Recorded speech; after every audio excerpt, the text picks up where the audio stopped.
Washington, do you know do you know the figure of compensation that was given to the plantation owners? I don't. The compensation figure, which was at the end of 1833, when slavery was officially abolished, was £20 million at the time for the planters who held enslaved Africans in the West Indies. And this money was as a result of African people were seen as their property. And if you're taking away my property, you're supposed to compensate me.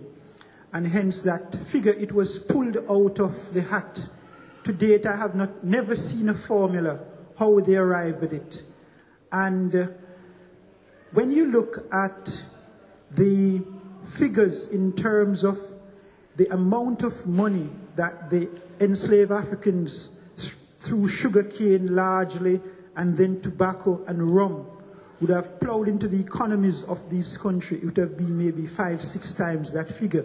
So they were compensated, to use generous is a very mild word, and hence some of the sentiments that have been expressed by Peter about the lens of what we're supposed to be focusing on is being shortened.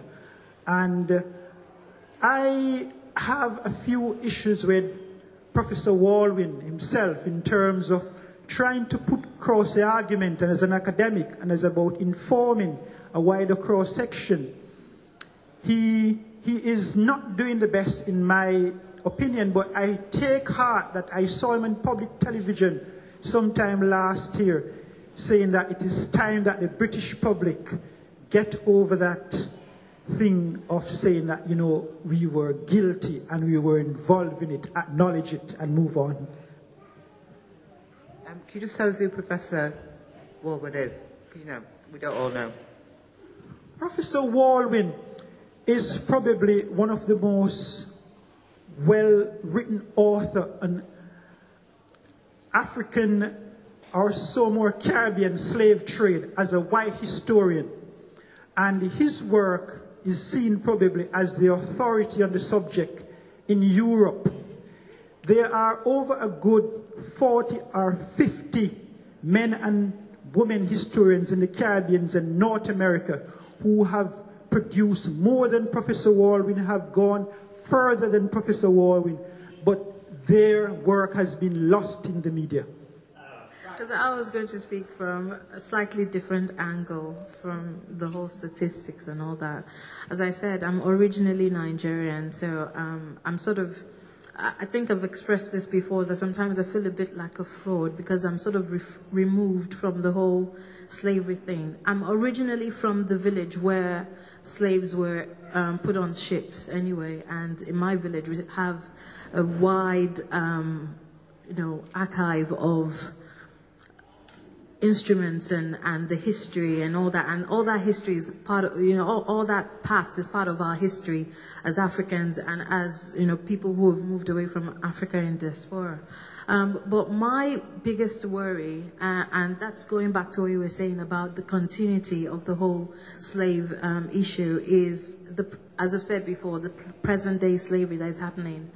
Because I sometimes get the feeling that there is the tendency to get fixated on the past. It is important, and that can never be taken away. But we run the risk of ignoring what is going on in our midst. And that's why I personally have been doing a lot of writing. I've written a play, I've given it to the museum. Hopefully it will come out this year. I've also forwarded it to Mary Asquith, the Director for Children Services and Schools and things like that, to see if it can get published so that children, but I'm just saying that things like that, I know there are other writers too who are writing about what is going on, about slavery that is happening. And it's just a reflection of how it was back then. And it will repeat itself if we're not careful and if we're not aware. For me, as an artist, as a writer, and as a cultural activist, the most important thing about slavery is actually that it's not in the past. And this is something that I work so hard to explain. And it is my strong opinion that the legacy of slavery, the key legacy, is not the slavery that's happening now in those forms that have been described, but racism. The phenomenon of racism controls the entire world. Wherever you go in the world, white people will be at the top of the social hierarchy, and black people will be down at the bottom. And there's even gradations of colour. And that phenomenon, I believe, was caused by the ideology of racism that was exported. I sometimes quote white folk when I'm talking to white folk, so they don't get into this problem of, oh, right, it's only a black man, we'll ignore him or whatever. That's why I was quoting Walvin. But Churchill, Winston Churchill, he said that the new empires are the empires of the mind. In other words, the new conquests, we conquer people now by controlling how they think and what they think. And so racism is a way of making people think black people are inferior. Now that started in a big way with the slave trade, with the justification of it. And that to me, and it's not just my opinion, the United Nations also make that direct point that the legacy of slavery is racism, you see. Let me try and put some parallels in. On Cape Coast in Ghana, which is the slave castle, in their museum, they have written on the walls, many of us were taken, but some of us were given away. In Elmina Castle, which is further down the coastline, in the village of Elmina, in fact, let me take you back to imagine this, Elmina Castle. The top of the castle is the captain or the general's quarters. And out of his window, he can see right down into the female slave's yard. From that point, he would pick his woman for the night. She would come up a long staircase where the hatch would open, and if he could stand behind the hatch, he could kick her, she would fall on her face, and he could take her. That meant he could make 365 children a year. And those children became the village of Elmina. They were mixed-race children. They were lighter-skinned children. And although he did give some away to slavery, a lot of them stayed there.